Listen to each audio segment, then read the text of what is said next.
ਸਤਨਾਮ ਸ਼੍ਰੀ ਵਾਹਿਗੁਰੂ ਸਾਹਿਬ JIO. परम सन्मानियो गुरु रूप गुरु खालसा साध संगत जी, वाहिगुरु जी का खालसा वाहिगुरु जी की फतेह। एक दिन सच्चे पातशाह धन श्री गुरु हरगोबिंद साहब जी महाराज बादशाह जहांगीर नूं मिले। एक दूसरे नाल उन्हां ने भले बचन बिलास कीते।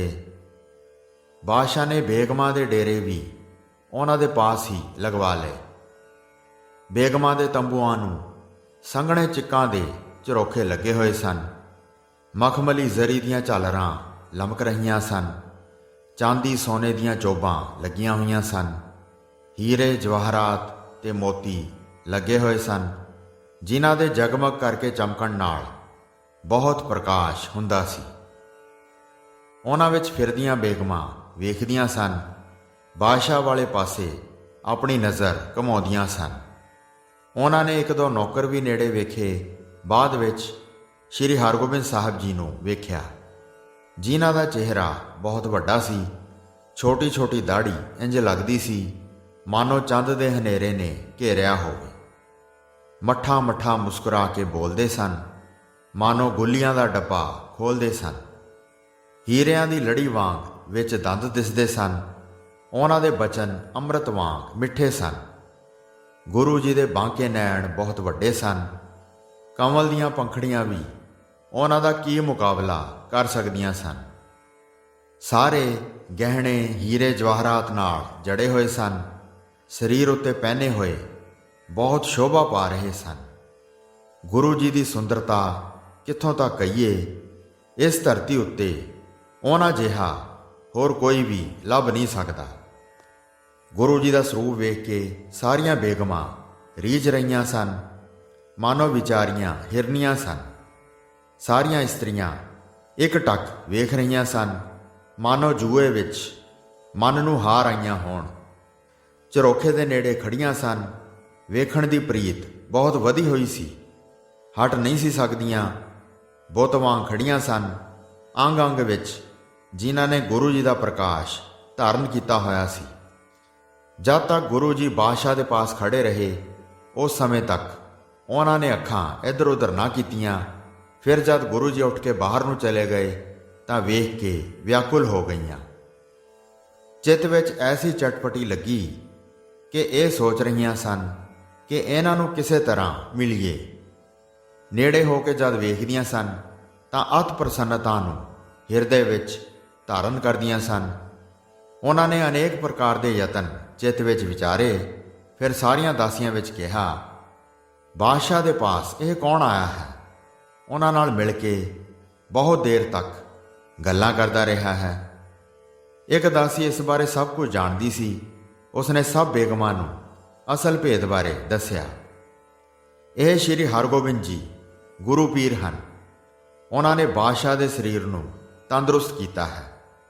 ग्वालियर के किले में जाके बैठ गए सन। जाप करके बादशाह नूं बचा लिया है। कई महीने बीत गए हैं जद चल के आए सन। बादशाह इन्हां नूं अपना पीर मानते हैं ते अपना सिर झुकाउंदे हैं। कई प्रकार के तोहफे भेंट करते हैं। बड़ी प्रीत नाल उन्हां ते शरधा धारण करते हैं। यह सुन के बेगमां ने उपाय सोच लिया, असी बादशाह नूं कहांगियां सानू अपना पीर विखाओ। असी भी उन्हां दे चरनां ते मत्था टेकांगियां, जिन्हां दे दर्शन करन नाल सारे दुख दूर हो जाते हैं। बादशाह अपने रणवास विच गया। खा पी के आनंद विलास करन लगा। तद एक बेगम ने गल चलाई, जेड़े पीर तुहाडे सहाई होए हैं, उन्हां दे दर्शन करन नाल पाप अते दुख दूर हो जाते हैं। दुख विच ओह सहायता करते हैं। कि उन्हां दे नाल उन्हां दी इस्त्री नहीं है? ये सुन के बादशाह ने कहा, पहला ही मैनू ऐसे शंके सन जिवें इन्हां दी नौजवान उम्र है। इस्त्री बगैर यह रात किवें बतीत करते होणगे? जिन्हां नूं वेख के इस्त्री धीरज खो बहिंदी है। अनुपम स्वरूप है, ਅਤੇ ਮਿੱਠਾ ਸੁਭਾਅ ਹੈ। ਜਦ ਬੋਲਦੇ ਹਨ ਤਾਂ ਚਿਹਰਾ ਕਮਲ ਵਾਂਗ ਖਿੜ ਜਾਂਦਾ ਹੈ। ਪੀਰ ਜੀ ਦੀ ਹੁਣੇ ਹੀ ਪਰਖ ਕਰੋ, ਕਦੀ ਕਾਮਵਾਸ ਹੁੰਦੇ ਹਨ ਕਿ ਨਹੀਂ। ਸਾਰੀਆਂ ਆਪਣੇ ਸਰੀਰਾਂ 'ਤੇ ਸੁੰਦਰ ਹਾਰ ਸ਼ਿੰਗਾਰ ਕਰੋ ਤੇ ਉਹਨਾਂ ਪਾਸ ਜਾ ਕੇ ਦਰਸ਼ਨ ਕਰੋ। ਆਪਣੇ ਨੇਤਰਾਂ ਦੀ ਚੰਚਲ ਗਤੀ ਨੂੰ ਵਿਖਾਓ, ਫਿਰ ਉਹਨਾਂ ਦਾ ਚਿੱਤ ਵਿਕਾਰੀ ਹੁੰਦਾ ਹੈ ਕਿ ਨਹੀਂ, ਇਹ ਜਾ ਕੇ ਦੇਖੋ। ਸਾਡੇ ਪਾਸੋਂ ਤਾਂ ਇਸ ਉਮਰ ਵਿੱਚ ਇਸਤਰੀ ਬਗੈਰ ਰਿਹਾ ਨਹੀਂ ਜਾਂਦਾ। ਉਹਨਾਂ ਦਾ ਸਰੀਰ ਤਾਂ ਹਲੇ ਬਹੁਤ ਜਵਾਨ ਹੈ।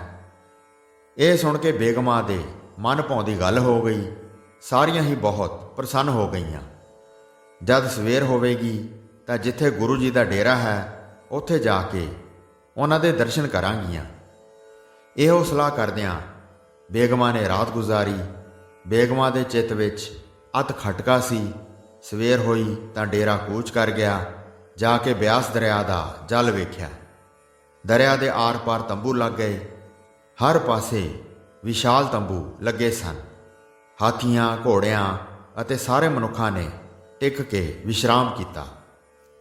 ਗੁਰੂ ਜੀ ਦੀ ਪ੍ਰੀਖਿਆ ਲੈਣ ਵਾਸਤੇ ਜਹਾਂਗੀਰ ਨੇ ਆਪਣੀਆਂ ਬੇਗਮਾਂ ਨੂੰ ਕਹਿ ਦਿੱਤਾ। ਸਾਰੀਆਂ ਬੇਗਮਾਂ ਨੇ ਮਨ ਭਾਉਂਦੀ ਗੱਲ ਜਾਣ ਕੇ ਬੜੀ ਖੁਸ਼ੀ ਮਨਾਈ। ਕੋਈ ਬੇਗਮ 16 ਸਾਲ ਦੀ ਸੀ, ਕੋਈ 20 ਸਾਲਾਂ ਦੀ ਸੀ ਤੇ ਕਿਸੇ ਦੀ ਉਮਰ 25 ਸਾਲ ਦੀ ਸੀ। ਉਹਨਾਂ ਸਾਰੀਆਂ ਨੇ ਪਹਿਲਾਂ ਇਸ਼ਨਾਨ ਕੀਤਾ, ਫਿਰ ਰੰਗਦਾਰ ਸ੍ਰੇਸ਼ਟ ਕੱਪੜੇ ਪਹਿਨ ਲਏ। ਸਾਰੇ ਗਹਿਣੇ ਹੀਰੇ ਜਵਾਹਰਾਤ ਨਾਲ ਜੜੇ ਹੋਏ ਸਨ। ਗੋਲ ਮੋਤੀ ਤੇ ਖਰੇ ਪਾਣੀ ਵਾਂਗ ਚਮਕਦੇ ਸਨ। ਹੀਰਿਆਂ ਅਤੇ ਸੋਨੇ ਦੇ ਬਣੇ ਸੁੰਦਰ ਚੌਲੜੀਏ ਹਾਰ ਬਹੁਤ ਲਿਸ਼ਕ ਰਹੇ ਸਨ। ਜਿਹੜੀ ਰਾਜਪੂਤ ਰਾਜੇ ਦੀ ਲੜਕੀ ਸੀ ਉਹ ਸਾਰੀਆਂ ਬੇਗਮਾਂ ਵਿੱਚ ਜ਼ਿਆਦਾ ਸੁੰਦਰ ਸੀ। ਉਸ ਦੀਆਂ ਅੱਖਾਂ ਕਮਲ ਦੀਆਂ ਪੰਖੜੀਆਂ ਵਰਗੀਆਂ ਸਨ। ਉਹ ਹੰਸ ਦੀ ਚਾਲ ਚੱਲਦੀ ਸੀ। ਉਸ ਦੇ ਸਾਰੇ ਸਰੀਰ ਦੇ ਅੰਗ ਬਹੁਤ ਸੁੰਦਰ ਸਨ। ਸੂਰਮੇ ਵਾਲੀਆਂ ਅੱਖਾਂ ਮਮੋਲੇ ਵਾਂਗ ਇੰਨੀਆਂ ਸੁੰਦਰ ਸਨ, ਮਾਨੋ ਕਮਲ ਦੇ ਹੰਕਾਰ ਨੂੰ ਤੋੜਨ ਵਾਲੇ ਕਾਮਦੇਵ ਦੇ ਬਾਣ ਸਨ। ਸਾਰੇ ਜਗਤ ਵਿੱਚੋਂ ਜੋ ਚੁਣ ਚੁਣ ਕੇ ਲਿਆਂਦੀਆਂ ਸਨ, ਉਹਨਾਂ ਦੀ ਸੁੰਦਰਤਾ ਦਾ ਦਾਸ ਕੀ ਵਰਣਨ ਕਰੇ। ਬਾਦਸ਼ਾਹ ਦੀਆਂ ਪ੍ਰੇਰੀਆਂ ਹੋਈਆਂ ਚੱਲ ਪਈਆਂ। ਉਰਵਸ਼ੀ ਆਦਿ ਪਰੀਆਂ ਇਕੱਠੀਆਂ ਹੋ ਕੇ ਮਾਨੋ ਸ਼ਿਵ ਜੀ ਦੀ ਪਰਖ ਕਰਨ ਚੱਲੀਆਂ ਹੋਣ, ਜਾਂ ਰੰਭਾ ਆਦਿ ਪਰੀਆਂ ਨਾਰਦ ਪਾਸ ਉਸ ਦੇ ਤਪ ਨੂੰ ਭੰਗ ਕਰਨ ਵਾਸਤੇ ਚੱਲੀਆਂ ਹੋਣ। ਪਹਿਲਾਂ ਇੱਕ ਦਾਸੀ ਨੂੰ ਭੇਜਿਆ, ਜਿਸ ਨੇ ਆ ਕੇ ਗੁਰੂ ਜੀ ਨੂੰ ਕਿਹਾ, ਬਾਦਸ਼ਾਹ ਦੀਆਂ ਬੇਗਮਾਂ ਤੁਹਾਡੇ ਦਰਸ਼ਨ ਕਰਨਾ ਚਾਹੁੰਦੀਆਂ ਹਨ। ਅੰਦਰ ਹੋ ਕੇ ਗੁਰੂ ਜੀ ਇਕਾਂਤ ਵਿੱਚ ਬੈਠਣ ਤਾਂ ਕਿ ਸਾਰੀਆਂ ਇਸਤਰੀਆਂ ਪਰਦੇ ਵਿੱਚ ਉਹਨਾਂ ਦੇ ਦਰਸ਼ਨ ਕਰ ਲੈਣ। ਹੇ ਧੀਰਜਵਾਨ ਗੁਰੂ ਜੀ, ਉਹਨਾਂ ਦਾ ਸਿਦਕ ਪੂਰਾ ਕਰੋ। ਜੇ ਤੁਹਾਡੇ ਪਾਸ ਆਉਣ ਤਾਂ ਉਹਨਾਂ ਨੂੰ ਦਰਸ਼ਨ ਦਿਓ। ਜਦ ਗੁਰੂ ਜੀ ਨੇ ਉਹਨਾਂ ਦੀ ਬਹੁਤ ਬੇਨਤੀ ਸੁਣੀ ਤਾਂ ਗੁਰੂ ਜੀ ਇਕਾਂਤ ਵਿੱਚ ਹੋ ਕੇ ਬੈਠ ਗਏ। ਅੰਤਰਜਾਮੀ ਗੁਰੂ ਜੀ ਨੇ ਸਾਰਿਆਂ ਦੇ ਦਿਲਾਂ ਦੀ ਜਾਣ ਕੇ ਉਹਨਾਂ ਸਾਰੀਆਂ ਬੇਗਮਾਂ ਨੂੰ ਸ੍ਰੇਸ਼ਟ ਮਤ ਦੇਣ ਦੀ ਇੱਛਾ ਧਾਰਨ ਕੀਤੀ। ਬਾਦਸ਼ਾਹ ਦੀਆਂ ਬੇਗਮਾਂ ਡੋਲੇ ਵਿੱਚ ਸਵਾਰ ਹੋ ਕੇ ਗੁਰੂ ਜੀ ਦੇ ਡੇਰੇ ਪਹੁੰਚ ਗਈਆਂ। ਆ ਕੇ ਗੁਰੂ ਜੀ ਦੇ ਦਰਬਾਰ ਤੇ ਉਤਰ ਗਈਆਂ ਤੇ ਆਨੰਦ ਧਾਰ ਕੇ ਗੁਰੂ ਜੀ ਦੇ ਪਾਸ ਪਹੁੰਚ ਗਈਆਂ। ਬਹੁਤ ਅਸ਼ਰਫੀਆਂ ਅਤੇ ਹੀਰੇ ਜਵਾਹਰਾਤ ਲਿਆਈਆਂ ਸਨ। ਪਹਿਲਾਂ ਉਪਹਾਰ ਗੁਰੂ ਜੀ ਦੇ ਅੱਗੇ ਧਰ ਕੇ ਬੰਦਨਾ ਕਰ ਕਰਕੇ ਗੁਰੂ ਜੀ ਦੇ ਪਾਸ ਬੈਠ ਗਈਆਂ। ਬੜੀਆਂ ਛੈਲ ਛਬੀਲੀਆਂ ਔਰਤਾਂ ਸਨ ਤੇ ਸਰੀਰ ਉਹਨਾਂ ਦੇ ਗੋਰੇ ਸਨ। ਪੱਲਾ ਲਾ ਕੇ ਮੂੰਹ ਨੰਗਾ ਕਰਦੀਆਂ ਸਨ ਤੇ ਫਿਰ ਇੱਕ ਟੱਕ ਗੁਰੂ ਜੀ ਵੱਲ ਵੇਖਦੀਆਂ ਸਨ। ਬੇਵਸ ਹੋ ਕੇ ਗੁਰੂ ਜੀ ਤੇ ਮੋਹਿਤ ਹੋ ਰਹੀਆਂ ਸਨ। ਉਹਨਾਂ ਦੀ ਹਾਲਤ ਵੇਖ ਕੇ ਸਤਿਗੁਰੂ ਜੀ ਨੇ ਕਿਹਾ, ਪਿਛਲੇ ਜਨਮਾਂ ਦੇ ਪੁੰਨ ਦਾ ਇਹ ਫਲ ਪਾਇਆ ਹੈ ਕਿ ਤੁਹਾਡਾ ਸੁੰਦਰ ਸਰੂਪ ਅਨੁਪਮ ਸ਼ੋਭ ਰਿਹਾ ਹੈ। ਸਾਰੇ ਪਦਾਰਥ ਭਲੀ ਪ੍ਰਕਾਰ ਭੋਗਦੀਆਂ ਹੋ, ਜਿਸ ਦੀ ਵੀ ਇੱਛਾ ਕਰਦੀਆਂ ਹੋ ਫੌਰਨ ਮਿਲਦਾ ਹੈ। ਪੀਰਾਂ ਫਕੀਰਾਂ ਦੀ ਸੇਵਾ ਕਰੋ ਅਤੇ ਮਨ ਦਾ ਪ੍ਰੇਮ ਬਾਦਸ਼ਾਹ ਵਿੱਚ ਧਾਰਨ ਕਰੋ। ਇਸਤਰੀਆਂ ਦਾ ਇਹ ਅਮਾਨ ਹੈ ਕਿ ਉਹਨਾਂ ਵਿੱਚ ਪਤੀ ਤੋਂ ਬਗੈਰ ਕਿਸੇ ਹੋਰ ਮਨੁੱਖ ਦੀ ਚਾਹਤ ਨਹੀਂ ਹੋਣੀ ਚਾਹੀਦੀ। ਸਤਿਗੁਰੂ ਜੀ ਦੇ ਚੰਗੇ ਬਚਨ ਸੁਣ ਕੇ ਉਹ ਗੁਰੂ ਜੀ ਦੇ ਦਿਲ ਵਿੱਚ ਕਾਮ ਨੂੰ ਉਪਜਾਉਣਾ ਚਾਹੁੰਦੀਆਂ ਸਨ।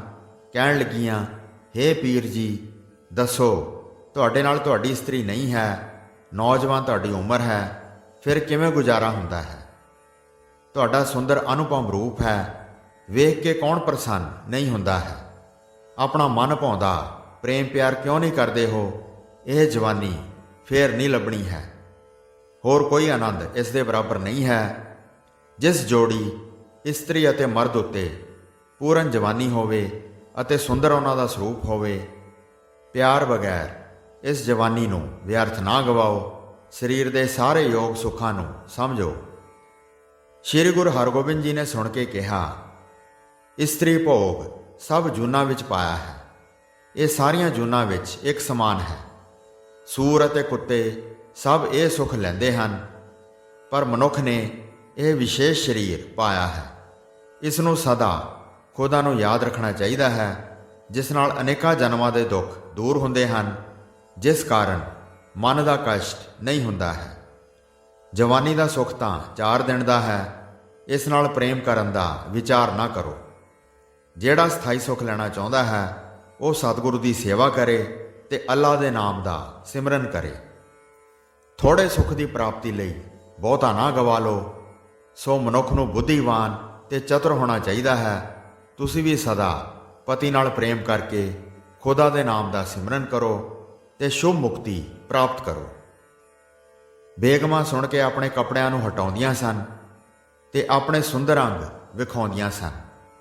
ਅਨੇਕ ਪ੍ਰਕਾਰ ਦੇ ਹਾਵ ਭਾਵ ਕਰਕੇ ਗੁਰੂ ਜੀ ਦਾ ਸਰੂਪ ਵੇਖ ਬਲਿਹਾਰ ਜਾ ਰਹੀਆਂ ਸਨ। ਇਸਤਰੀ ਦੇ ਸੁਭਾਅ ਅਨੁਸਾਰ ਕਾਮ ਪੈਦਾ ਕਰਨ ਦੇ ਜਿੰਨੇ ਵੀ ਢੰਗ ਤਰੀਕੇ ਹਨ, ਉਹਨਾਂ ਨੇ ਗੁਰੂ ਜੀ ਵਾਸਤੇ ਸਾਰੇ ਇਸਤੇਮਾਲ ਕੀਤੇ, ਪਰ ਗੁਰੂ ਜੀ ਦੀ ਦ੍ਰਿਸ਼ਟੀ ਵਿੱਚ ਵਿਕਾਰ ਨਾ ਆਇਆ। ਸਹਿਜ ਸੁਭਾਅ ਜਿਵੇਂ ਪਹਿਲਾਂ ਸਨ ਉਸ ਤਰ੍ਹਾਂ ਹੀ ਰਹੇ। ਨੈਣ ਟੇਢੇ ਕਰਕੇ ਵੇਖਦੀਆਂ ਸਨ, ਬਾਹਾਂ ਉੱਚੀਆਂ ਕਰਕੇ ਛਾਤੀਆਂ ਵਿਖਾਉਂਦੀਆਂ ਸਨ। ਆਪਣੀ ਸੁੰਦਰਤਾ ਵਿਖਾ ਵਿਖਾ ਕੇ ਹਾਰ ਗਈਆਂ। ਸਤਿਗੁਰੂ ਜੀ ਵਿੱਚ ਕਿਸੇ ਪ੍ਰਕਾਰ ਦਾ ਵਿਕਾਰ ਨਾ ਜਾਗਿਆ। ਕਾਫੀ ਸਮੇਂ ਤੱਕ ਪਾਸ ਬੈਠੀਆਂ ਰਹੀਆਂ। ਮਨ ਭਾਉਂਦੀ ਗੱਲ ਕਹੀ ਸੁਣੀ। ਸਾਰੀਆਂ ਨੇ ਜਾਣ ਲਿਆ ਕਿ ਇਹਨਾਂ ਉੱਤੇ ਜ਼ੋਰ ਨਹੀਂ ਚੱਲ ਸਕਦਾ। ਉੱਠਣ ਵਾਸਤੇ ਫਿਰ ਮਨਸ਼ਾ ਕੀਤੀ। ਹੱਥ ਜੋੜ ਕੇ ਫਿਰ ਬੰਦਨਾ ਕੀਤੀ। ਬੇਗਮਾਂ ਨੇ ਗੁਰੂ ਜੀ ਨੂੰ ਸੱਚਾ ਪੀਰ ਜਾਣਿਆ। ਗੁਰੂ ਜੀ ਦਾ ਜਸ ਅਤੇ ਕੀਰਤੀ ਕਰਕੇ ਪਾਲਕੀਆਂ ਵਿੱਚ ਬੈਠ ਗਈਆਂ। ਫਿਰ ਪਰਦੇ ਅੰਦਰ ਜਾ ਕੇ ਉਤਾਰ ਦਿੱਤੀਆਂ। ਜਹਾਂਗੀਰ ਫਿਰ ਅੰਦਰ ਆਇਆ। ਖੜੇ ਹੋ ਕੇ ਗੁਰੂ ਜੀ ਦਾ ਪ੍ਰਸੰਗ ਚਲਾਇਆ। ਅੱਜ ਗੁਰੂ ਜੀ ਦੇ ਪਾਸ ਗਈਆਂ ਸਨ। ਗੰਭੀਰ ਅਤੇ ਸ੍ਰੇਸ਼ਟ ਧੀਰਜਵਾਨ ਨੂੰ ਫਿਰ ਕਿਸ ਤਰ੍ਹਾਂ ਦਾ ਵੇਖਿਆ। ਗੁਰੂ ਜੀ ਦੇ ਬੋਲਣ ਅਤੇ ਵੇਖਣ ਦੇ ਗੁਣਾਂ ਨੂੰ ਤੁਸੀਂ ਕੋਲ ਹੋ ਕੇ ਕਿਵੇਂ ਡਿੱਠਾ ਤੇ ਕਿਵੇਂ ਦੇਖਿਆ? ਉਹਨਾਂ ਦਾ ਮਨ ਵਿਕਾਰ ਸਹਿਤ ਹੋਇਆ ਕਿ ਨਹੀਂ? ਚਿੱਤ ਵਿੱਚ ਇਸਤਰੀ ਦੀ ਘਾਟ ਨੂੰ ਅਨੁਭਵ ਨਹੀਂ ਕਰਦੇ? ਬੇਗਮਾਂ ਨੇ ਹੱਥ ਜੋੜ ਕੇ ਕਿਹਾ, ਉਹਨਾਂ ਵਰਗਾ ਅਸੀਂ ਪਹਿਲਾਂ ਕੋਈ ਨਹੀਂ ਵੇਖਿਆ। ਅਸੀਂ ਆਪਣੇ ਹਾਵ ਭਾਵ ਅਤੇ ਕਈ ਪ੍ਰਕਾਰ ਆਪਣੇ ਅੰਗ ਵਿਖਾਏ। ਅਸੀਂ ਸਾਰੀਆਂ ਨੇ ਉਹਨਾਂ ਵਿੱਚ ਕਾਮ ਉਪਜਾਉਣ ਦਾ ਯਤਨ ਕੀਤਾ। ਸਾਡੇ ਸਾਰੇ ਕਰਤੱਵ ਹਵਾ ਵਾਂਗ ਸਨ। ਗੁਰੂ ਜੀ ਸੁਮੇਰ ਪਰਬਤ ਵਾਂਗ ਅਟਲ ਰਹੇ। ਸਹਿਜ ਸੁਭਾਅ ਪਹਿਲਾਂ ਵਾਂਗ ਹੀ ਰਹੇ। ਫਿਰ ਬੜੀ ਮਿੱਠੀ ਆਵਾਜ਼ ਵਿੱਚ ਉਪਦੇਸ਼ ਸੁਣਾਇਆ। ਉਹਨਾਂ ਨੇ ਕਿਹਾ ਕਿ ਆਪਣੇ ਪਤੀ ਨਾਲ ਪ੍ਰੇਮ ਰੱਖ ਕੇ ਖੁਦਾ ਦਾ ਨਾਮ ਜਪੋ। ਇਹ ਉਪਦੇਸ਼ ਸੁਣ ਕੇ ਸਾਡਾ ਮਨ ਰੀਝ ਗਿਆ ਹੈ। ਬੁਰੇ ਵਿਸ਼ੇ ਵੇਖ ਕੇ ਵੈਰਾਗ ਉਪਜਦਾ ਹੈ। ਰੱਬ ਦੇ ਸਿਮਰਨ ਨਾਲ ਪ੍ਰੇਮ ਹੋ ਗਿਆ ਹੈ। ਇਹ ਸੁੰਦਰਤਾ, ਇਹ ਜਵਾਨੀ, ਇਹ ਕੱਦ, ਇਹ ਤਾਕਤ, ਇਹ ਚਤੁਰਾਈ ਸਭ ਨੂੰ ਪਾ ਕੇ ਵੀ ਕਿਉਂ ਮਨ ਵਸ ਵਿੱਚ ਹੈ? ਕਦੀ ਵੀ ਕਿਸੇ ਰਸ ਪਿੱਛੇ ਦੌੜਦਾ ਨਹੀਂ ਹੈ। ਬੰਧਨਾਯੋਗ ਸਾਰੇ ਜਗਤ ਦੇ ਪੀਰ ਹਨ। ਨਿਸ਼ਚੈ ਹੀ ਉਹਨਾਂ ਨੇ ਤੁਹਾਡੇ ਸਰੀਰ ਦੀ ਰਖਵਾਲੀ ਕੀਤੀ ਹੈ। ਇਹਨਾਂ ਦਾ ਸਦਾ ਹੀ ਆਦਰ ਕਰੋ। ਦੋਹਾਂ ਲੋਕਾਂ ਵਿੱਚ ਬਹੁਤ ਭਲਾ ਹੋਵੇਗਾ। ਅੰਤਰਜਾਮੀ ਦਿਲਾਂ ਦੀਆਂ ਗੱਲਾਂ ਜਾਣਦੇ ਹਨ। ਮਹਾਂਪੁਰਖ ਪੂਰਨ ਵੱਡੇ ਸੁਆਮੀ ਹਨ। ਉਹਨਾਂ ਦੀ ਕਦੀ ਵੀ ਅਵੱਗਿਆ ਨਾ ਕਰੋ। ਹਰ ਪ੍ਰਕਾਰ ਨਾਲ ਉਹਨਾਂ ਨੂੰ ਪ੍ਰਸੰਨ ਰੱਖੋ। ਬਾਦਸ਼ਾਹ ਨੇ ਸੁਣ ਕੇ ਕਿਹਾ, ਮੈਂ ਜਾਣਦਾ ਹਾਂ ਅਤੇ ਸ੍ਰੀ ਗੁਰੂ ਨਾਨਕ ਦੇਵ ਜੀ ਦੀ ਗੱਦੀ ਨੂੰ ਮੰਨਦਾ ਹਾਂ। ਰਾਤ ਨੂੰ ਜਦ ਮੈਂ ਯਾਦ ਕਰਦਾ ਸੀ ਤਾਂ ਮੇਰੀ ਸਹਾਇਤਾ ਕਰਦੇ ਸਨ ਤੇ ਦੋਵੇਂ ਸ਼ੇਰਾਂ ਨੂੰ ਪਿਛਾਂ ਹਟਾ ਦਿੰਦੇ ਸਨ। ਇੱਕ ਹਕੀਮ ਨੇ ਮੈਨੂੰ ਸਮਝਾਇਆ, ਗਵਾਲੀਅਰ ਦੇ ਕਿਲੇ ਵਿੱਚੋਂ ਉਹਨਾਂ ਨੂੰ ਬੁਲਵਾਓ ਜਿਨ੍ਹਾਂ ਰਾਜਿਆਂ ਨੂੰ ਉਮਰ ਕੈਦ ਦੀ ਸਜ਼ਾ ਦਿੱਤੀ ਹੋਈ ਸੀ। ਮਰਨ ਉਪਰੰਤ ਹੀ ਉਹਨਾਂ ਬਾਹਰ ਨਿਕਲਣਾ ਸੀ। ਉਹਨਾਂ ਨੂੰ ਆਪਣੇ ਨਾਲ ਕਿਲੇ ਵਿੱਚੋਂ ਬਾਹਰ ਲਿਆਏ। ਉਹਨਾਂ ਨੂੰ ਛੱਡਣਾ ਉਚਿਤ ਨਹੀਂ ਸੀ। ਉਹ ਵੱਡੇ ਦੁਸ਼ਮਣ ਸਨ। ਇਹਨਾਂ ਦੇ ਕਹਿਣ ਉੱਤੇ ਹੀ ਮੈਂ ਤੁਰੰਤ ਉਹਨਾਂ ਨੂੰ ਛੱਡ ਦਿੱਤਾ। ਦੀਵਾਨ ਚੰਦੂ ਇਹਨਾਂ ਦਾ ਵੈਰੀ ਸੀ। ਉਸਨੇ ਵੱਡੇ ਗੁਰੂ ਸਾਹਿਬ ਦੀ ਅਵਾਗਿਆ ਕੀਤੀ ਸੀ। ਇਹਨਾਂ ਨੂੰ ਪ੍ਰਸੰਨ ਕਰਨ ਵਾਸਤੇ ਚੰਦੂ ਨੂੰ ਫੜ ਕੇ ਮੈਂ ਇਹਨਾਂ ਦੇ ਹਵਾਲੇ ਕਰ ਦਿੱਤਾ ਹੈ। ਜਿਹੜੀ ਗੱਲ ਕਰਨ ਲਾਇਕ ਵੀ ਨਹੀਂ ਸੀ, ਇਹਨਾਂ ਦਾ ਆਦਰ ਮਾਣ ਰੱਖਣ ਵਾਸਤੇ ਉਹ ਵੀ ਮੈਂ ਕੀਤੀ ਹੈ। ਹੁਣ ਜਿਵੇਂ ਮੇਰਾ ਮਨ ਸ਼ੰਕੇ ਵਿੱਚ ਪਿਆ ਹੋਇਆ ਸੀ, ਉਸ ਦਾ ਵੀ ਨਿਰਣਾ ਕਰਕੇ ਵੇਖ ਲਿਆ ਹੈ। ਪਰਖ ਕਰਨ ਵਾਸਤੇ ਤੁਹਾਨੂੰ ਭੇਜਿਆ ਸੀ। ਜੇ ਇਸ ਕਾਰਨ ਉਹਨਾਂ ਨੇ ਕੁਝ ਗੁੱਸਾ ਕੀਤਾ ਹੋਵੇ, ਉਹ ਵੀ ਸਵੇਰੇ ਮਿਲ ਕੇ ਬੇਨਤੀ ਕਰਾਂਗਾ। ਜਿਹੜੀ ਭੁੱਲ ਹੋ ਗਈ ਹੈ ਸਾਰੀ ਬਖਸ਼ਾ ਲਵਾਂਗਾ। ਇਤਿਆਦ ਗੁਰੂ ਜੀ ਦੇ ਜਸ ਨੂੰ ਸੁਣ ਕੇ ਬੜੇ ਰਸਦਾਰ ਅਤੇ ਸਵਾਦੀ ਭੋਜਨ ਛਕੇ। ਰਾਤ ਪੈਣ ਤੇ ਬੜੇ ਆਰਾਮ ਅਤੇ ਸੁੱਖ ਨਾਲ ਸੁੱਤੇ। ਸਵੇਰ ਹੋਣ ਤੇ ਸਾਰੇ ਜਾਗ ਪਏ। ਜਦ ਹਲੇ ਸੂਰਜ ਨਹੀਂ ਚੜ੍ਹਿਆ ਸੀ, ਉਸ ਸਮੇਂ ਬਾਦਸ਼ਾਹ ਤਿਆਰ ਹੋ ਕੇ ਗੁਰੂ ਜੀ ਦੇ ਪਾਸ ਗਿਆ। ਉੱਥੇ ਜਾ ਕੇ ਵੇਖਿਆ ਕਿ ਬੜੇ ਪ੍ਰੇਮ ਨਾਲ ਕੀਰਤਨ ਹੋ ਰਿਹਾ ਹੈ। ਜਿਹੜਾ ਇਕਚਿਤ ਹੋ ਕੇ ਸੁਣੇ ਮੁਕਤੀ ਪ੍ਰਾਪਤ ਕਰਦਾ ਹੈ। ਸਿੱਖਾਂ ਦਾ ਦੀਵਾਨ ਲੱਗਾ ਹੋਇਆ ਸੀ। ਉਹਨਾਂ ਦੇ ਵਿੱਚ ਗੁਰੂ ਭਗਵਾਨ ਜੀ ਬੈਠੇ ਹੋਏ ਸਨ। ਬਾਦਸ਼ਾਹ ਵੀ ਬੰਦਨਾ ਕਰਕੇ ਬੈਠ ਗਿਆ। ਸ਼ਬਦ ਸੁਣ ਕੇ ਮਨ ਵਿੱਚ ਬੜਾ ਸੁੱਖ ਪ੍ਰਾਪਤ ਕੀਤਾ।